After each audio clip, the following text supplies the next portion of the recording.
ગામ ગરાસના ભાગ પડાય, ખેતર વાડીઓના ભાગ પડાય, માયા મિલકતના ભાગ પડાય, દેવીનો ભાગ ન પડાય.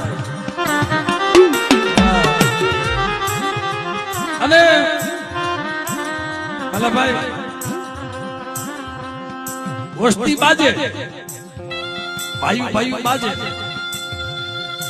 ભાગ દેવી ના પાડે.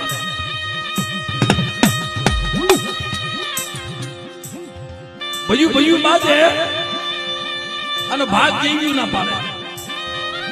એટલે દેવીએ શું ગુનો કર્યો છે? મારી નાથ તો દેવીને દુઃખ થયો. મારી વસ્તી મને ઓળખી ગઈ. જો કોઈ મારું વાલું ઝાડવું બની જાય, જેથી કડોહણની જગ્યામાં